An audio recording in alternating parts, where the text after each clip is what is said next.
Let me thank the sheriff, the mayor, our police chief, captain, all the men and women in uniform. You're going to learn over the course of the next number of days and weeks about the heroism of the San Jose police, saved lives, deputy sheriffs that quite literally ran seconds after hearing about this incident without any consideration of their own lives, and did an extraordinary job to save other people's lives. That said, there's a numbness I imagine some of us are feeling about this, because there's a sameness to this. Anywhere USA, it just feels like this happens over and over and over again. Rinse and repeat, rinse and repeat. It wasn't that long ago I was standing out here talking about the tragic loss of children, one in a mother's arms, the Gilroy Festival, just here in this community, down in Southern California, and San Bernardino. Remember a few years prior in Santa Barbara. Pick a state. And here we are in the United States of America. We're experiencing something just is not experienced anywhere else in the world. There's a sameness to this. And that numbness, I think, is something we're all feeling. All of us gathered here today, looking at this scene, listening to governors, mayors, chiefs, speaking similar tone and terms, expression of condolences, all the right emotions and perhaps the right words, but it begs the damn question, what the hell is going on in the United States of America? What the hell is wrong with us?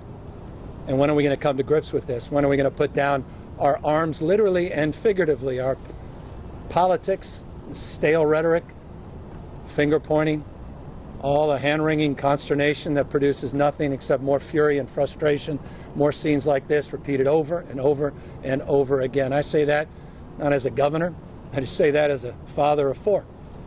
I say that as a member of this community, cares deeply about it.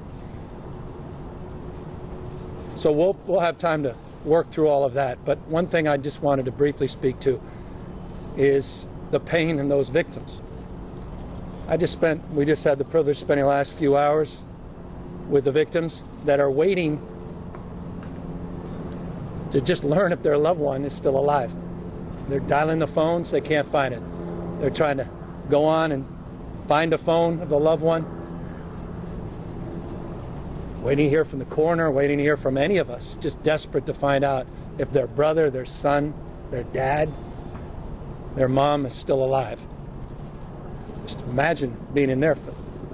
I know everybody wants all the answers to all these questions, but there's no more important question and no more important answers that we owe than the victims of this senseless and tragic shooting.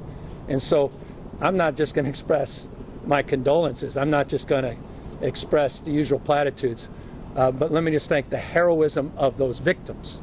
The fact that they can even stand up and support one another is remarkable. What a human act. And so I just want to, we just want folks to know we're going to be there for the victims. I want folks to know, I'm here for you, Mr. Mayor, and the county, this state. And I know we have elected officials of all political stripes who want to be here for this nation. But it's time to deal with the endemic before this pandemic of gun violence, the pre-existing condition that somehow sort of pushed aside last year, but now has raised its ugly head again this year. And wake up to this reality and take a little damn responsibility, all of us, to do a little bit more and a little bit better this time and move beyond the platitudes and the usual rhetoric that tends to mark not just these moments, but the aftermath of these moments as all of you go away and this fades out of view, and then we rinse and repeat someplace else in this country. So again, to the victims, to those that lost their lives and the families lost their loved ones, yes, our hearts go out, but we are resolved to not make this meaningless, but to bring meaning at this tragic moment in our state and our nation's history. Again, thank you to all the men and women behind me and their courageousness and the incredible, incredible bravery that was demonstrable of the men and women in our San Jose Police Department and Sheriff's Office.